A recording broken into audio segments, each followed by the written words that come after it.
Pemirsa, fakta baru terungkap dari kasus pembunuhan istri yang dikubur di halaman belakang di Makassar, di mana pelaku ternyata telah menikah 3 kali. Selain itu, istri kedua pelaku juga hilang dan hingga saat ini belum ditemukan keberadaannya. Kasus pembunuhan seorang istri yang dibunuh oleh suaminya di Makassar, Sulawesi Selatan memunculkan fakta baru. Kuasa hukum keluarga korban mengungkap hilangnya istri kedua pelaku. Pelaku diketahui telah menikah sebanyak 3 kali. Tentang hilangnya istri kedua, pelaku memberikan jawaban kalau sang istri telah kabur dengan laki-laki lain. Berpisah. Informasi yang kami himpun dari keluarga korban bahwa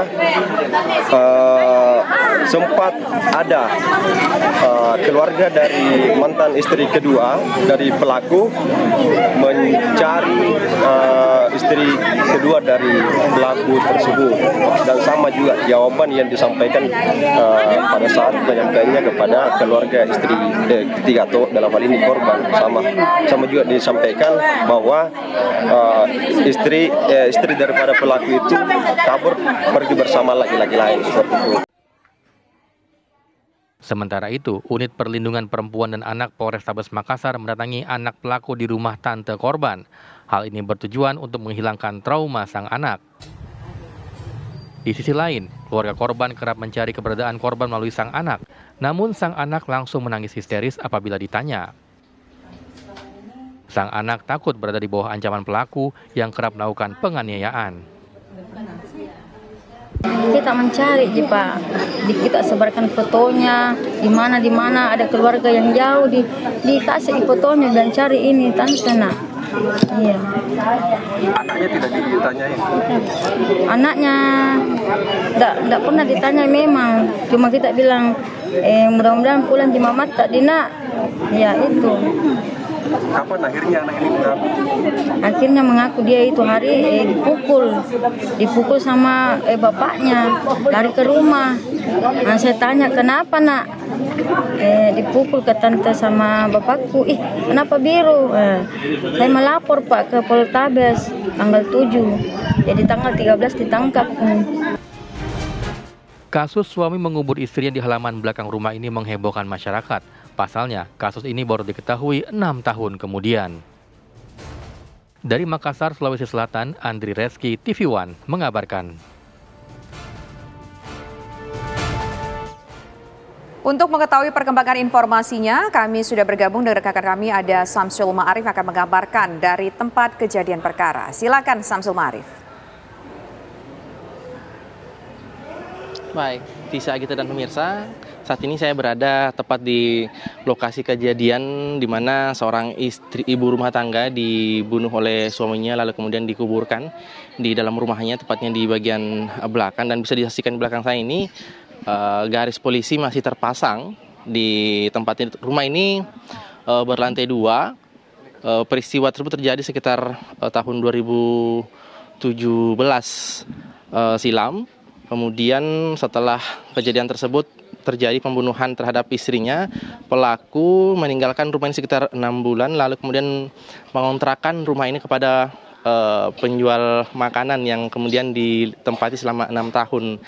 Nah, setelah 6 tahun berlalu, pengontrak dari rumah ini kemudian memilih untuk memutuskan kontraknya lalu meninggalkan rumah ini. Nah, kejadian ini terbongkar setelah pelaku yang bernama Hengki ini melakukan penganiayaan terhadap anaknya sendiri yang saat ini sudah berusia 17 tahun. Nah, dari hasil penuturan dari korban yang dianiaya oleh pelaku yang menyebutkan bahwa 6 tahun silam ibunya juga sempat dianiaya, lalu kemudian ia mengaku dikeluarkan dari rumah, kemudian si pelaku membawa pasir dan semen ke dalam rumah lalu menimbun korban yang ternyata sudah meninggal dunia ini, kemudian ditutupi selama kurang lebih 6 tahun. Kemudian si pelaku mengeluarkan alibi bahwa istrinya kabur bersama dengan pria lain. Dan untuk metode seperti apa kondisi keseharian dari pelaku, bagaimana pelaku di mata tetangga-tetangganya. Saat ini sudah bersama dengan saya ada Ibu Ria dan Ibu Indah. Baik, Ibu Ria dan Ibu Indah. Ibu tentunya mengenal pelaku yang bernama Hengki karena bertetangga. Nah, kalau boleh kami tahu, Bu, sebenarnya seperti apa sih perangai atau kebiasaan dari pelaku ini, Bu? Ibu Indah. Biasa tertutup dia, cuma jarang bicara. Cuma begitu keluar masuk biasa ayam, dia main ayam, apalagi burung-burung kadang dia ikan itu Ji. Ini yang kami tadi sempat dengar, Bu. Katanya pelaku ini juga suka mengkonsumsi obat-obat gitu, Bu ya? Seperti ya minuman juga. Begitu. Cuma dikenal pendiam atau gimana, Bu? Dia maksudnya tidak terlalu banyak bicara lah. Diam-diam tapi ya. Begitu keluar aja biasa. Keluar jalan biasa. Keluar. Tidak banyak bicara dia. Itu selama pelaku tinggal di sini, waktu masih bersama anaknya, apakah anaknya biasa mengaku sering dipukuli atau gimana? Tidak pernah bicara. Cuma biasa kita tanya, mana mamamu? Biasa bilang pergi merantau. Tidak ada, pergi kerja. Selalu dia bilang begitu. Kalau ditanya nih, tidak pernah kau hubungi mamamu? Tidak pernah tante. Itu aja. Baru diantar mimpi sekolah setiap hari sama bapaknya. Baru bapaknya kadang singgah di situ di warung toh. Nongkrong di situ sampai dia tunggu pulang sekolah anaknya. Baru diantar lagi pergi. Selalu begitu setiap hari kegiatan selama dikasih kontrak ini rumah. Begitu. Tapi kita tidak pernah memperhatikan mana istrimu. Cuma ada yang bilang pergi begitu. Jadi memang pelaku ini sengaja mengeluarkan isu kalau istrinya kabur dengan pilihan. Iya, betul. Tapi kita tidak pernah curiga bilang sampai ada kejadian begini ada istrinya di dalam dibunuh karena tidak didengar bilang pernah pukul apa, tidak pernah didengar. Tapi memang suka memukul. Oh, selama masih tinggal di sini bersama dengan istrinya almarhum ini, memang sering melakukan pemukulan terhadap istrinya, Bu ya? Iya, betul. Memang suka memukul. Sempat dia mau bakar istrinya, tapi kan dibilang lari kembali ke rumah keluarganya. Sebentar kembali lagi, kalau dibujuk lagi kapan sama Hengki? Iya, pulang lagi. Jadi kalau biasanya sudah dipukul oleh suaminya, si korban ini lari, kembali lagi, dijemput lagi di rumahnya, bawa lagi pulang ke sini, begitu Ci. Begitu selalu. Itu sering, Bu ya? Iya, sering. Tapi kalau memukul memang suka memukul. Memang terkenal suka memukul. Dan bagaimana dengan aktivitas, dengan interaksi dengan tetangga-tetangga? Kalau istrinya jarang keluar, cuma di rumah saja. Jarang. Kalau ini kan dikontrakan selama 6 tahun, Bu ya? Iya. Penjual basang, Bu ya? Itu memang mereka sempat ada cerita-cerita gitu selama tinggal di sini, tanda-tanda gitu menemukan hal-hal yang aneh, misalnya ada tulang gitu, Bu?